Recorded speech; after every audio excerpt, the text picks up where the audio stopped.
The champagne flute slipped from my fingers as I read the text message, crystal shattering against the marble floor of the Westfield Country Club's bridal suite. 3 days before what was supposed to be the happiest day of my life, my fiancé and his family had just demanded I sign a prenuptial agreement. But what they didn't know was that I had $79 million and a plan that would change everything. Let us know in the comments where you're watching. If this resonated, don't miss out on subscribing because tomorrow I'm sharing something that will completely change how you think about this topic. I stood frozen in my ivory silk robe, surrounded by bridesmaids fussing over flower arrangements and seating charts, as the reality of that message burned into my consciousness. Emergency family meeting tonight. We need to discuss financial protections before Saturday. This is non-negotiable. Dylan. The casual cruelty of it, delivered via text while I was supposed to be enjoying my rehearsal dinner preparations, felt like a slap across the face. My name is Cassandra Hayes, and at 28, I thought I had found my fairy tale ending with Dylan Ashworth, heir to the Ashworth luxury hotel empire. We'd met 2 years ago at a charity gala in Manhattan where I was representing the nonprofit literacy foundation where I worked as a program coordinator. Dylan had been charming, attentive, and seemingly different from the entitled trust fund babies I'd encountered in my previous job at an art gallery. He pursued me with flowers, handwritten notes, and genuine interest in my passion for education reform. What Dylan and his family didn't know, what I had carefully kept hidden throughout our entire relationship, was that I wasn't the struggling nonprofit worker they believed me to be. I was the sole inheritor of the Whitmore technology fortune, left to me by my grandfather when I turned 25. $79 million sat in carefully managed trusts and investment accounts, growing steadily while I lived modestly in my one-bedroom apartment in Brooklyn Heights and took the subway to work each day. The deception hadn't been malicious.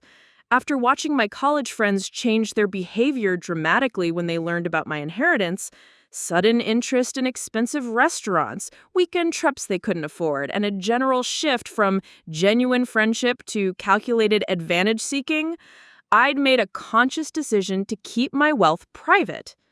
I wanted to be loved for who I was, not what I was worth. I wanted to build relationships based on authentic connection rather than financial opportunity. Dylan had proposed 6 months ago during a weekend trip to Napa Valley, presenting me with his grandmother's emerald ring in a vineyard at sunset. It had felt perfect, romantic, and genuine. His family had welcomed me warmly, or so I thought. His mother, Patricia Ashworth, had invited me to charity luncheons and shopping trips, treating me like the daughter she'd never had. His father, Robert, had shared stories about building the family business and seemed to appreciate my work ethic and dedication to social causes. But now, 3 days before our wedding, with 200 guests arriving from across the country, with deposits paid to the florist, the caterer, the band, and the photographer, they were demanding I sign a prenuptial agreement. The timing wasn't accidental, it was strategic, designed to leave me with no choice but to comply, or face the humiliation of a canceled wedding. My phone buzzed again, this time with a call from my maid of honor, Jasmine Rodriguez, my closest friend since graduate school and one of the few people who knew the truth about my financial situation. Cass, I just heard from Dylan's groomsmen about some family meeting tonight. What's going on?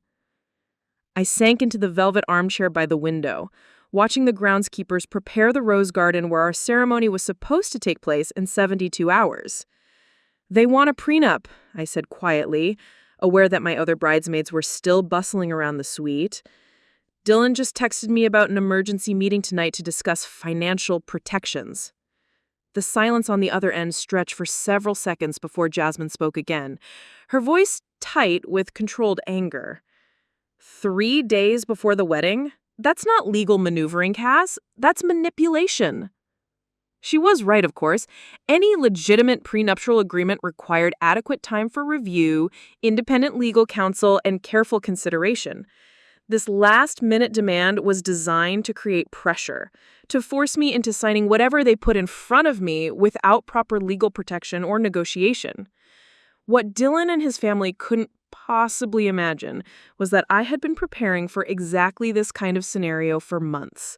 Not because I expected betrayal, but because my grandfather had taught me that wealth attracted both opportunity and predators, and that the key to protecting yourself was information, documentation, and strategic thinking. Jasmine knew about the inheritance, but she also knew about the private investigator I'd quietly hired 4 months ago when Dylan's behavior had begun to shift in subtle ways, when he'd started asking pointed questions about my family's financial history, when he'd begun making offhand comments about my charming studio apartment and admirable commitment to public service work, when I'd noticed him photographing legal documents I'd left on my kitchen counter, supposedly to show his mother my lease agreement when she'd offered to help me find a better apartment as a wedding gift. The investigator, a former FBI agent named Catherine Mills, had uncovered information that would have shattered a less prepared woman. Dylan wasn't just the charming hotel heir he appeared to be. He was the third son in a family business struggling with debt. His previous engagement to a steel heiress had ended abruptly when she discovered his infidelity. And there were whispers in their social circle about his pattern of targeting women with family money or professional connections that could benefit the Ashworth empire. But what Catherine had discovered about the Ashworth family's finances was even more revealing. The luxury hotel empire that appeared so successful from the outside was leveraged to the point of near collapse. They needed capital injection within 6 months, or they would face bankruptcy proceedings that would destroy 3 generations of family legacy. As I processed Dylan's text message in the elegant bridal suite, surrounded by the trappings of what was supposed to be a celebration of love and commitment, I realized that this wasn't about protecting his family's assets from me. This was about positioning themselves to access mine. I stood up, glass crunching under my silk slippers, and walked to the window overlooking the rose garden where we were supposed to exchange vows. My reflection stared back at me, a woman who had spent 2 years being underestimated, patronized, and ultimately targeted for her hidden wealth. But what the Ashworth family was about to discover was that underestimating Cassandra Hayes was the costliest mistake they could possibly make. "Jasmine," I said into the phone, my voice steady and clear for the first time all day. "Cancel your dinner plans tonight. We have work to do." The game was about to begin, and unlike Dylan and his family, I had been preparing for this moment far longer than they could imagine. If you're loving what you're hearing, smash that subscribe button. It really keeps us going. All right, let's jump back in. That evening, as I sat in the back of the Uber heading to the Ashworth mansion in Greenwich, I reviewed the contents of the manila folder that would change everything. Catherine Mills had delivered it to my apartment 3 hours earlier, her expression grim as she handed over 4 months of meticulous investigation. "I wish I had better news, but I was right to trust your instincts," she'd said, settling into my small kitchen while I brewed coffee with hands that had finally stopped shaking. The folder contained a complete financial breakdown of the Ashworth empire that painted a picture vastly different from their public image. The luxury hotel chain that had seemed so successful from the outside was hemorrhaging money. 3 properties had been quietly sold in the past 18 months to cover mounting debts.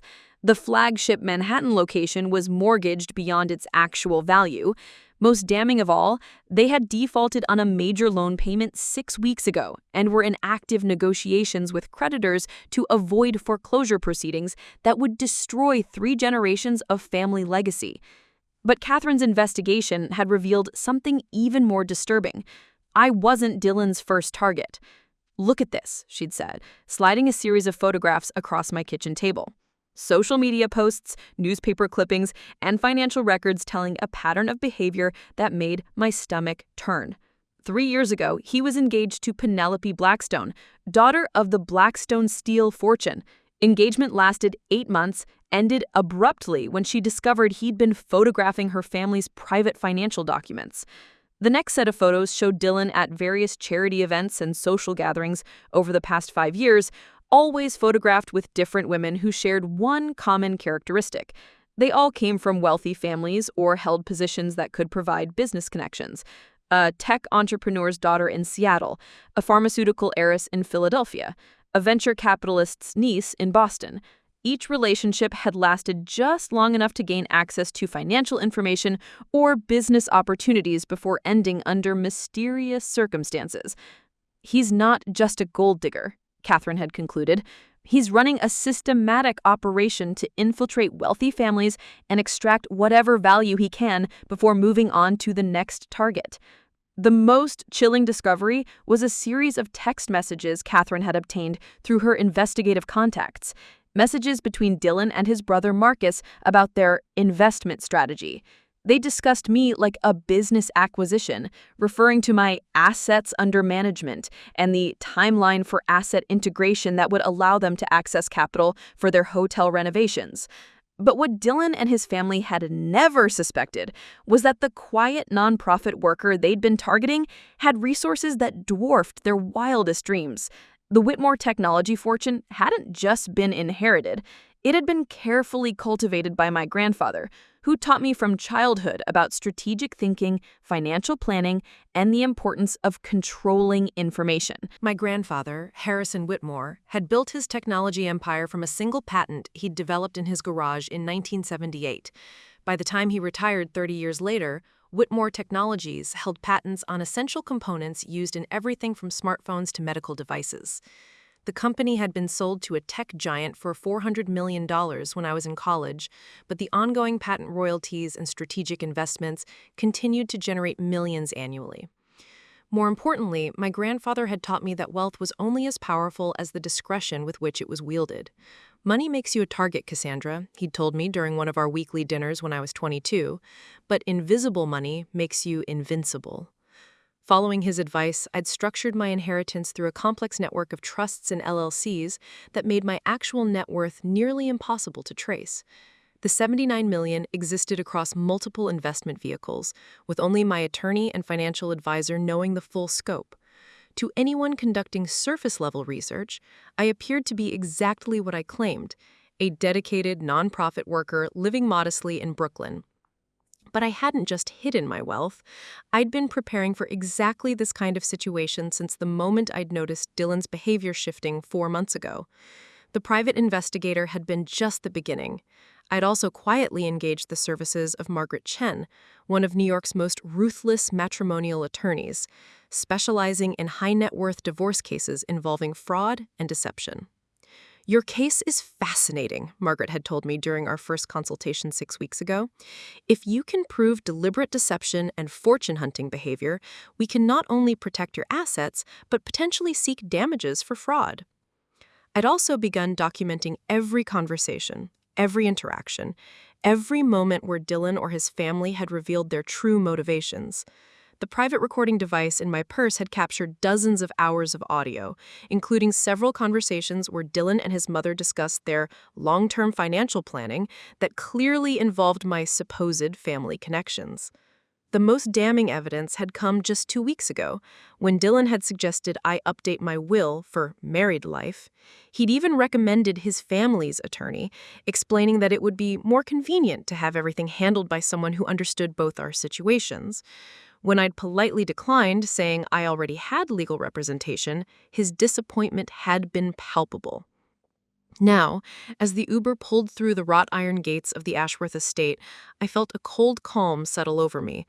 The imposing Georgian mansion ahead, with its perfectly manicured gardens and circular driveway lined with luxury cars, represented everything the family was about to lose if they couldn't access my money. Jasmine squeezed my hand as we approached the front door. She'd insisted on coming as my moral support, though we both knew her real role was to serve as a witness to whatever transpired tonight. "Remember," she whispered as we climbed the marble steps, "you're still the sweet nonprofit worker who fell in love with their charming son. They have no idea what you actually know." Dylan answered the door himself, his usual confident smile slightly strained around the edges. He wore a navy blazer and khakis, the picture of casual wealth, but I noticed the way his eyes darted nervously between Jasmine and me. Cassie, sweetheart, he said, leaning in to kiss my cheek. The endearment that once made me feel cherished now sounded calculating. I'm so sorry about the timing of all this. You know how family can be about business matters. As we entered the grand foyer with its crystal chandelier and oil paintings of Ashworth ancestors, I caught sight of Patricia and Robert Ashworth waiting in the formal living room. Patricia's smile was warm, but didn't reach her eyes, while Robert stood behind the mahogany bar, already pouring whiskey despite the early hour. Cassandra, dear, Patricia said, rising to embrace me, I do hope you understand this is just a formality. We've grown to love you so much, and we simply want to make sure everyone's interests are protected.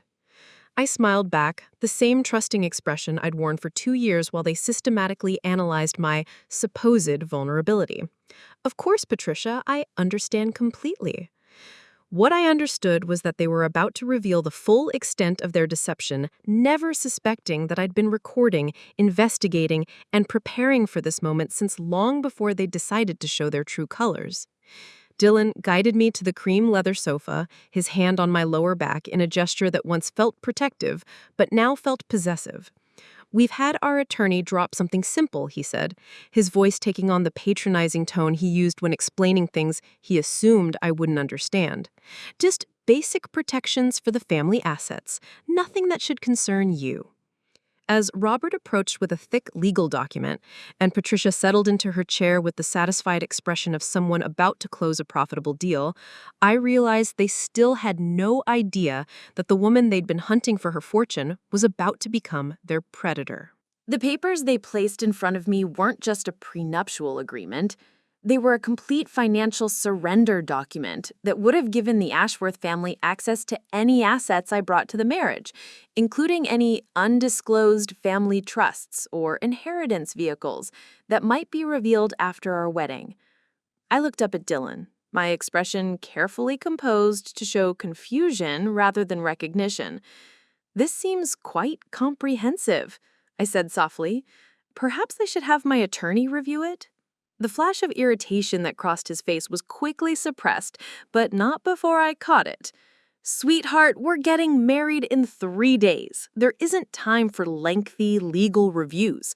This is standard protection language. Every wealthy family uses these clauses." In that moment, as Dylan revealed his assumption that I would simply sign away rights to money he didn't even know I had, I realized that everything Catherine had discovered was just the tip of the iceberg.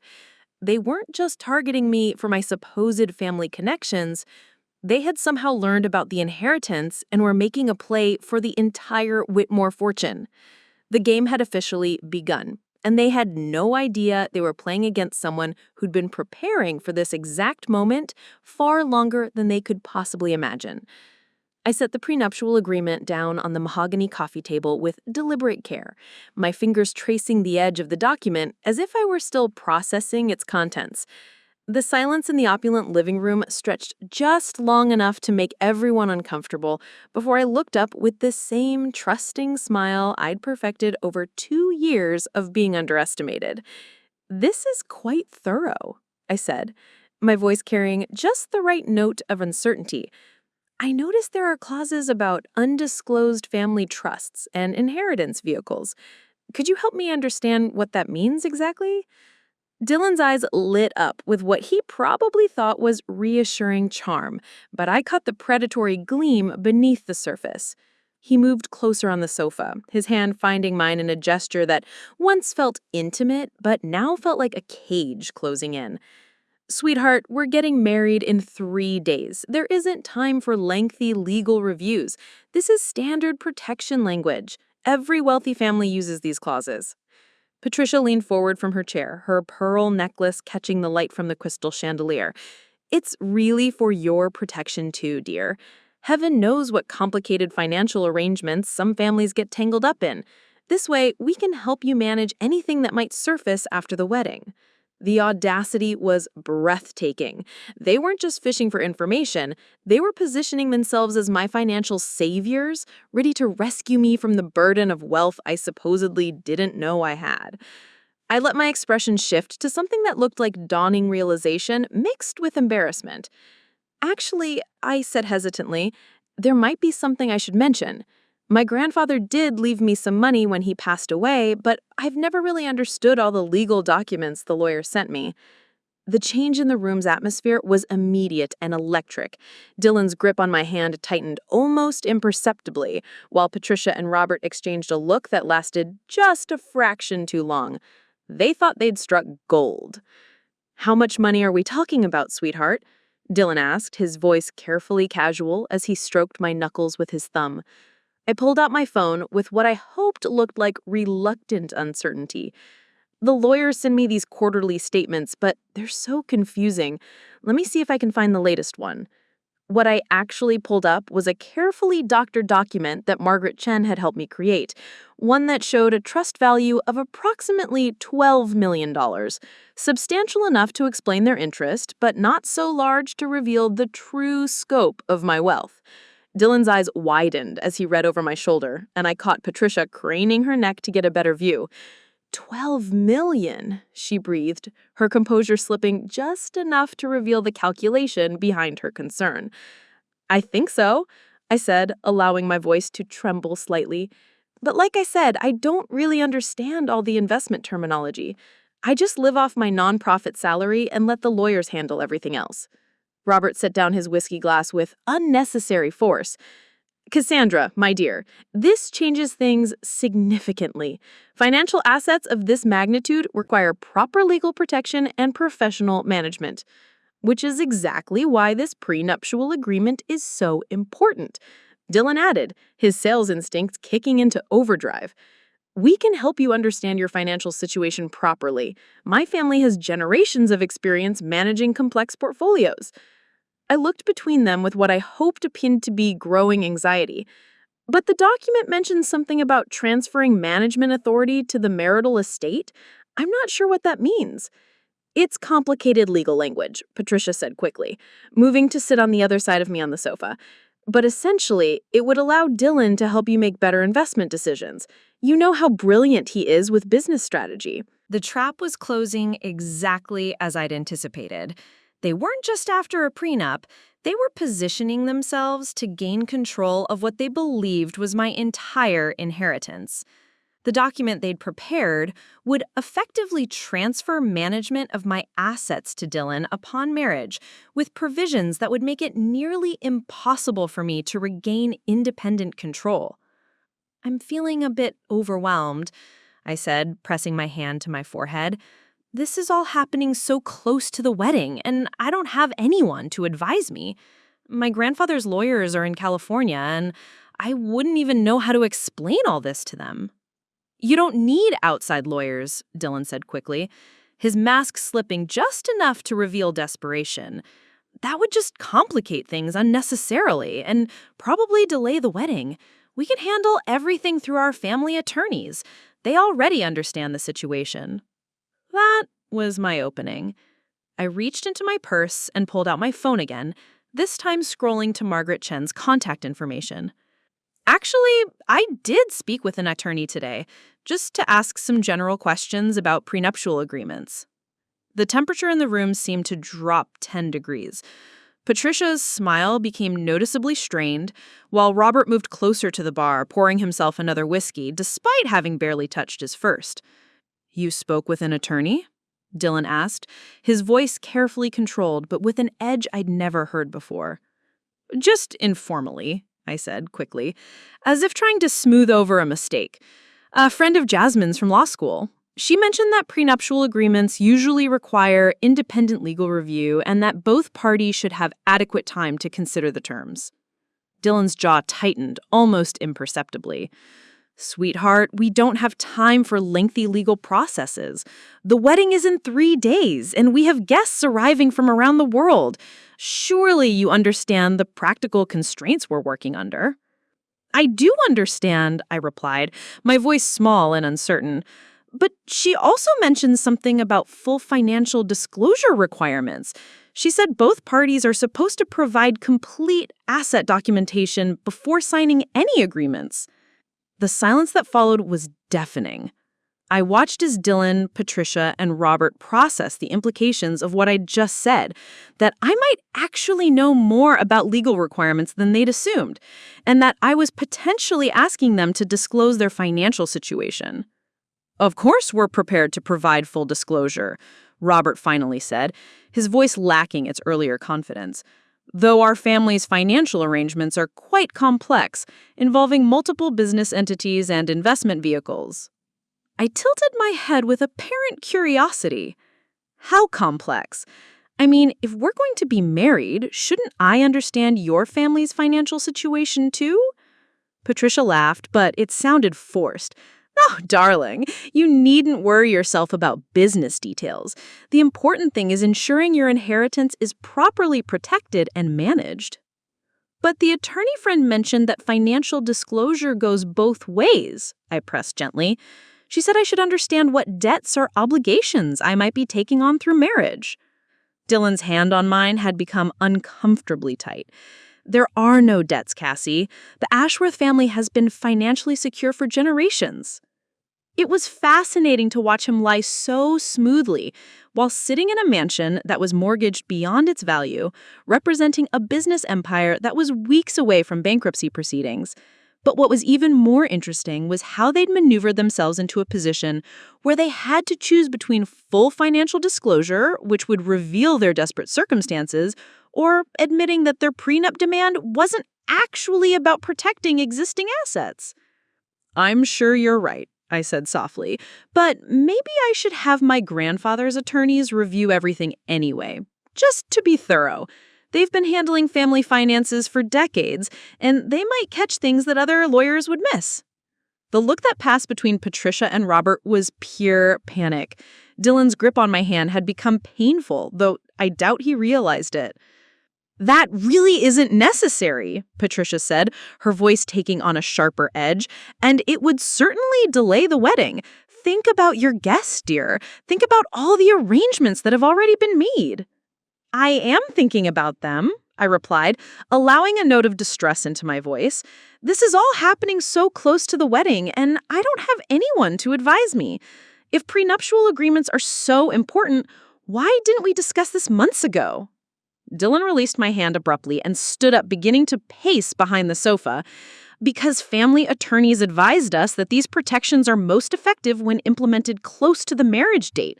It's a timing issue related to asset valuation and legal precedent."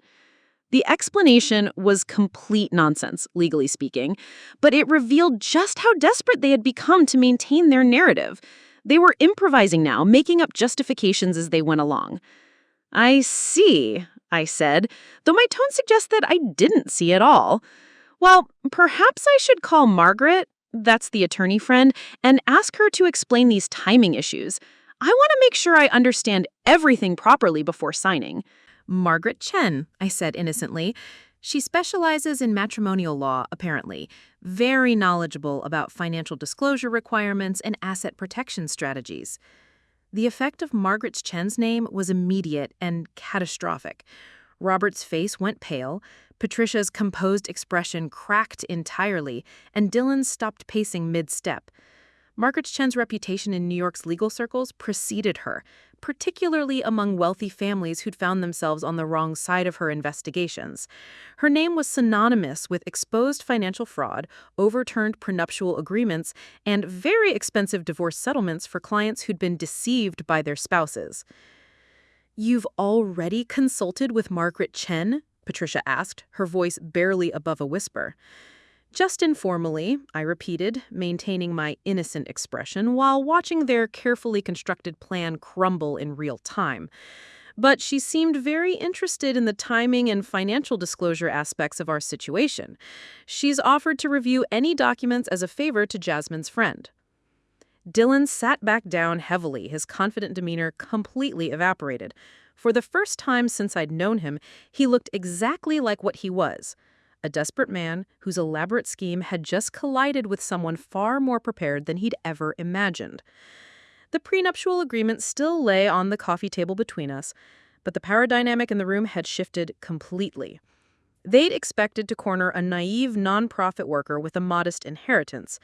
Instead, they'd revealed their true intentions to someone who'd been documenting their every move and was backed by one of the most formidable attorneys in the state. The strategic response phase was complete. Now it was time to show them exactly what kind of mistake they'd made.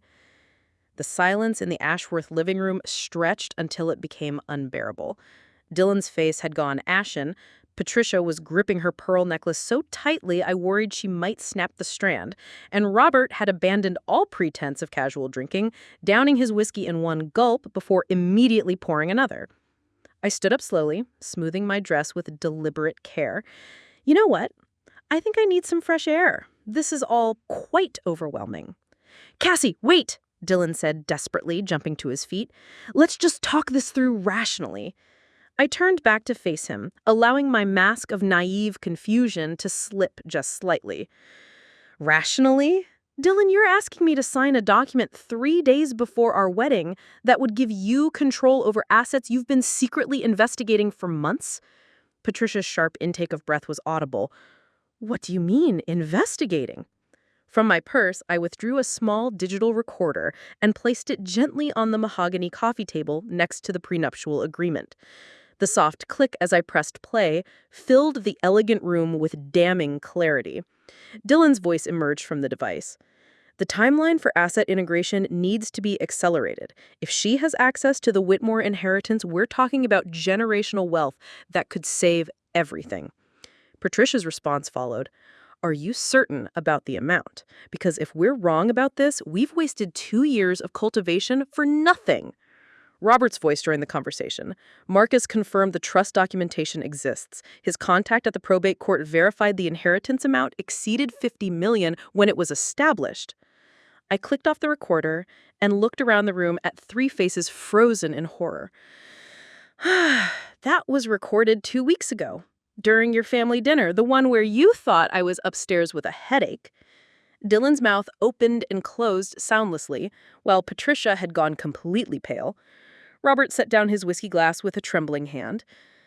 What's truly overwhelming, I continued, my voice steady and clear, discovering that the man I loved has been systematically cataloging my family history, investigating my financial background, and planning to manipulate me into signing over control of money you thought I was too stupid to understand I had. I pulled out my phone and scrolled to a specific folder. Catherine the Mills is very thorough. She found your previous engagements, Dylan. All of them. Penelope Blackstone, who discovered you photographing her family's banking information. Amanda Westfield, who caught you copying her trust documents. Should I continue? Patricia finally found her voice, though it came out as a whisper. How long have you known? 4 months. I replied, simply, since the night Dylan suggested I update my will with your family attorney. That's when I realized this wasn't about love, it was about a long-term financial strategy. I walked to the massive windows overlooking their manicured gardens, the same gardens where Dylan had once told me he wanted to build our future together. What's fascinating is how elaborate the planning was. The charity events where we coincidentally met, the way you, Patricia, gradually introduced topics about financial planning and family wealth, Robert's casual questions about my grandfather's business ventures. Robert stood up abruptly, his facade of genteel patriarch cracking completely. You can't prove malicious intent. Families discuss financial matters. It's perfectly normal. I turned back to him with a smile that held no warmth. You're absolutely right, which is why I've spent the last 4 months documenting everything with the help of a private investigator and one of the most experienced matrimonial attorneys in the state. From my purse, I withdrew a thick manila envelope and placed it next to the recorder. Financial records showing the Ashworth Hotel empire is 6 weeks from bankruptcy. Communication logs between Dylan and various women over the past 5 years. Banking records showing the pattern of asset extraction from previous relationships. And, of course, the complete audio and video documentation of tonight's conversation. Dylan found his voice, though it came out strangled. You recorded tonight? I tapped my purse where a small camera lens was discreetly positioned. Margaret Chen insisted on comprehensive documentation. She's particularly interested in the prenuptial agreement you prepared, especially the clauses about undisclosed assets and management authority transfer. Patricia struggled to regain her composure, her socialite training warring with raw panic. Cassandra, surely we can discuss this reasonably. There's been a misunderstanding. Has there been? I interrupted, because from where I'm standing, it looks like a carefully orchestrated fraud designed to separate me from my inheritance while leaving me legally helpless to reclaim it. The room fell silent again, but this time the silence carried the weight of complete exposure. Everything they'd worked for, planned for, and built their hopes on had crumbled in the span of 20 minutes. Jasmine found that moment to return from the powder room, where she'd discreetly retreated when the confrontation began. Her timing was perfect. She'd given me privacy to dismantle their scheme while positioning herself as an independent witness to whatever came next. "How's everything going in here?" she asked brightly, though her eyes quickly assessed the devastated expressions around the room. "We were just discussing the prenuptial agreement," I said calmly. "I think we've reached an understanding." Dylan made one last desperate attempt to salvage the situation. "Cassie, I love you. Yes, the family has financial concerns, but that doesn't change how I feel about you. We can work through this." I studied his face, looking for any trace of the man I thought I was in love with. "Do you know what the cruelest part is, Dylan? I actually would have helped you. If you'd been honest about your family's financial problems, if you'd come to me as a partner instead of a mark, I would have found a way to help." His eyes lit up with desperate hope. "You still can. We can tear up this prenup, start over, build something real together." "No," I said simply, "because this was never about financial problems. This was about fundamental character. You didn't target me despite having money. You targeted me because of it. That's who you are." I gathered my purse and the manila envelope, leaving the recorder and prenuptial agreement on the coffee table like evidence at a crime scene. "The wedding is canceled. Obviously. Jasmine will handle the vendor notifications and guest communications." Patricia finally snapped out of her shocked stupor. "You can't just cancel everything 3 days before the ceremony. Think of the embarrassment, the lost deposits, the social implications." I paused at the living room doorway and turned back one final time. "Patricia, your family is facing bankruptcy in 6 weeks. The embarrassment of a canceled wedding is the least of your concerns." As Jasmine and I walked toward the front door, Dylan followed desperately. "What about us? What about everything we built together?" "We didn't build anything together," I replied without turning around. "You built an elaborate deception designed to rob me, while I built a comprehensive legal case that will ensure you never have the opportunity to do this to anyone else." "What does that mean?" he asked, his voice breaking. I stopped at the front door and faced him one last time. "It means Margaret Chen will be filing fraud charges on Monday morning. It means the evidence of your pattern of targeting wealthy women will be shared with law enforcement. And it means that every woman you victimized over the past 5 years will finally have the documentation they need to seek justice." The color drained completely from his face. "You can't." "I already have," I said simply.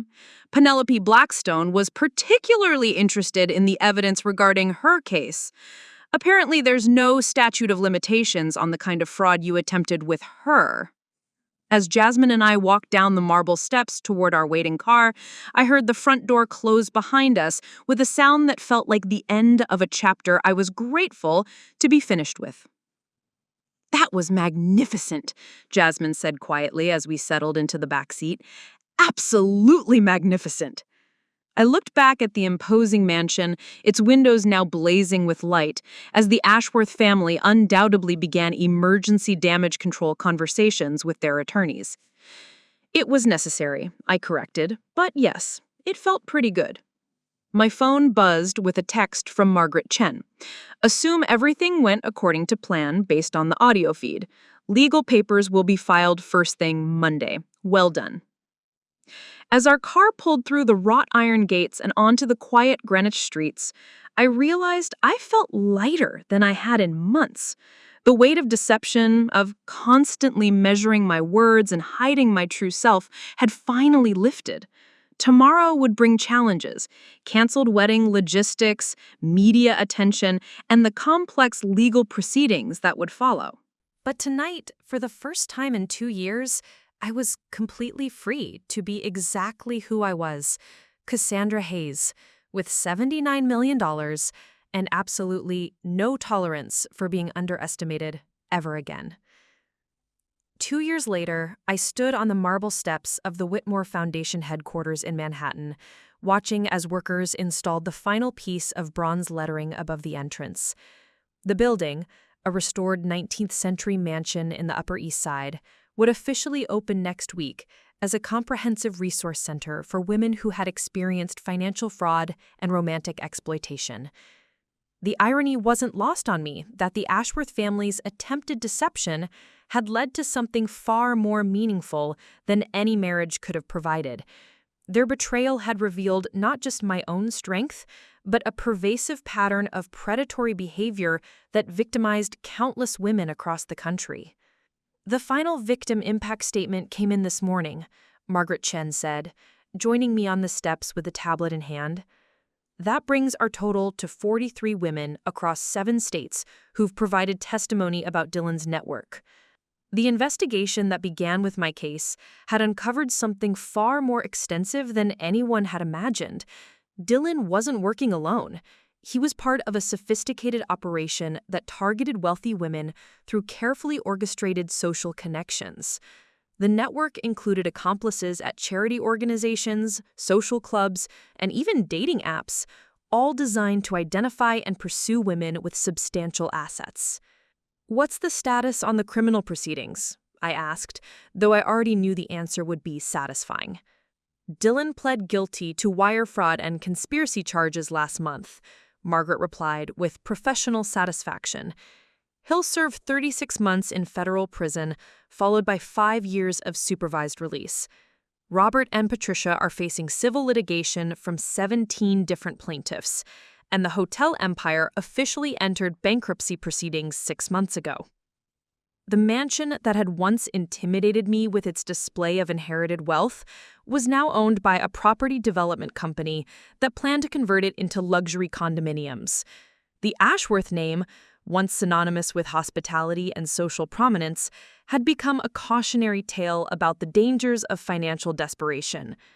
But more importantly, the women Dylan had targeted over the years were finally getting justice. Penelope Blackstone had recovered the $800,000 Dylan had manipulated her into investing in a fake real estate venture. Amanda Westfield had successfully overturned the post-nuptial agreement Dylan had pressured her into signing during their brief marriage. Each case had strengthened the legal precedent for prosecuting romantic fraud, creating protection for future victims. "The Foundation's first workshop series starts Monday," Jasmine said, appearing beside us with a clipboard and her characteristic energy. As the Foundation's executive director, she'd thrown herself into the work with the same passions she'd once brought to her legal career. "We have 60 women enrolled in the financial literacy program, and the legal aid clinic is already booked solid for the next 3 months." The Foundation had become my grandfather's legacy and my own redemption story rolled into one. Using a portion of my inheritance, we'd created a comprehensive support system that combined financial education, legal assistance, and psychological counseling for women who'd experienced relationship-based financial abuse. The program addressed not just the immediate aftermath of fraud, but the long-term patterns that made intelligent women vulnerable to sophisticated manipulation. "Any word from the documentary crew?" I asked.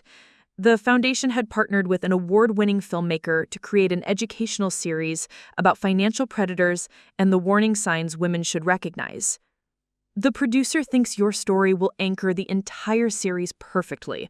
Successful, intelligent woman who saw through the deception and turned her experience into systemic change.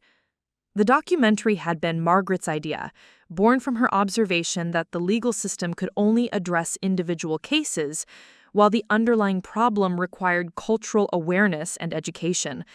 Your case demonstrates that this isn't about intelligence or sophistication. It's about exploiting the trust that healthy relationships require. My phone buzzed with a text from Dr. Sarah Winters, the therapist who'd helped me process the emotional aftermath of Dylan's betrayal. Saw the Times article about the foundation. Your grandfather would be incredibly proud. The New York Times piece had run the previous Sunday, profiling the foundation as part of a larger investigation into romance-based financial crimes. The article had generated an overwhelming response. Hundreds of emails from women sharing their own experiences, dozens of requests for foundation services, and inquiries from other cities about establishing similar programs. But perhaps the most meaningful response had come from an unexpected source, a letter from Dylan himself, written from federal prison. I debated whether to open it for weeks before finally reading it with Margaret present. I know I have no right to ask for forgiveness, but I want you to know that watching the foundation's work from prison has shown me the full scope of damage I caused, not just to you, but to women's names I never even learned. I spent so many years justifying my actions as business strategy that I forgot they were actual people with real lives and dreams. The letter had continued for 3 pages, detailing his recognition of the psychological manipulation he'd employed and his participation in therapy programs designed to address his pattern of behavior. He'd concluded by expressing hope that his cooperation with ongoing investigations might prevent other women from experiencing what he'd put his victims through. I'd chosen not to respond to the letter, but I'd kept it. Not out of any residual feeling for Dylan, but as a reminder that even the most sophisticated predators were ultimately people who'd made choices, and that those choices could be changed with the right intervention. "Miss Hayes?"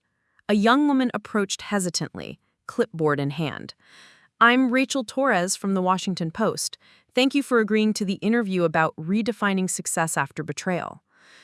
As we settled into the foundation's conference room, I reflected on how completely my life had transformed since that evening in the Ashworth mansion. The woman who'd sat nervously on their cream leather sofa, pretending to be confused by financial concepts, seemed like a different person entirely.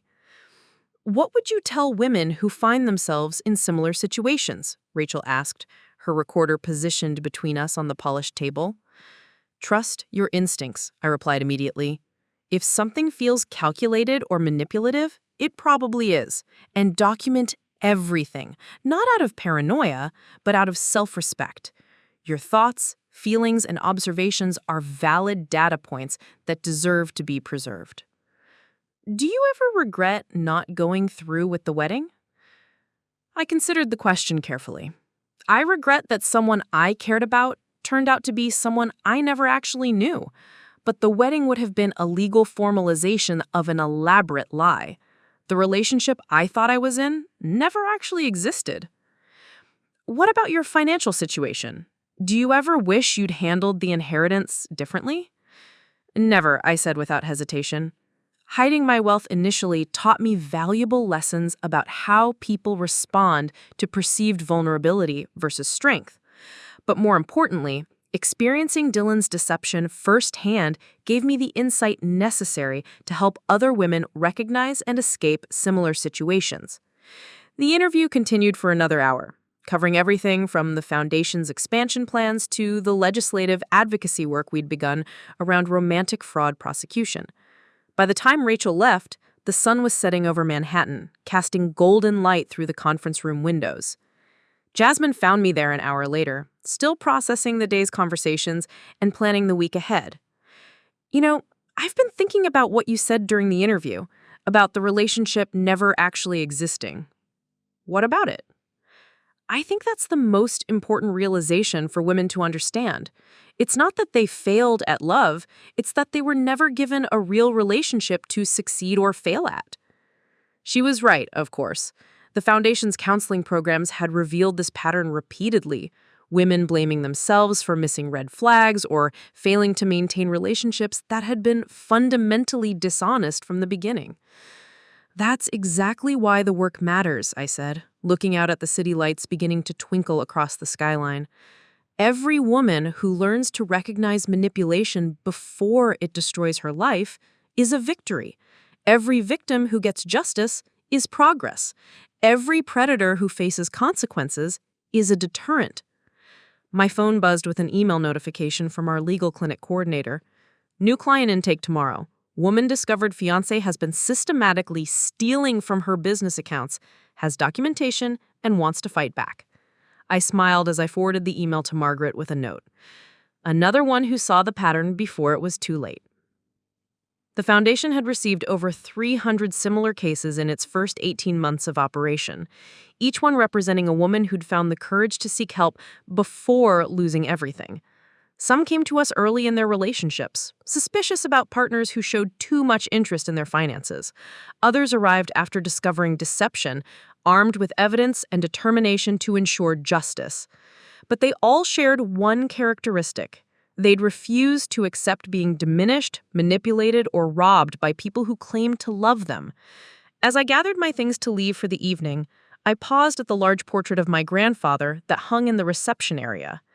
Harrison Whitmore's eyes seemed to twinkle with approval as he looked down at the bustling headquarters of the foundation that bore his name. "You were right about invisible money making me invincible," I said softly to his image. "But you couldn't have predicted it would also make me unstoppable." Walking out into the Manhattan evening, I felt the same sense of freedom I'd experienced leaving the Ashworth mansion 2 years ago, but amplified by everything I'd built since then. Dylan's attempted betrayal had been meant to diminish me, to reduce me to a source of funding for his failed family empire. Instead, it had revealed strengths I didn't know I possessed, and shown me a purpose more meaningful than any relationship could have provided. The $79 million inheritance that Dylan had tried to steal had become the foundation for something far more valuable, a legacy of protection, education, and empowerment for women who refused to be anyone's victim. The plan he tried to derail had led to a plan he could never have imagined, one where being underestimated had become my greatest advantage, and where his betrayal had created the very weapon that would protect countless other women from experiencing the same deception. 3 days before what should have been my wedding, I'd learned that love without respect is manipulation. 2 years later, I'd built something that ensured no woman would have to learn that lesson the hard way ever again.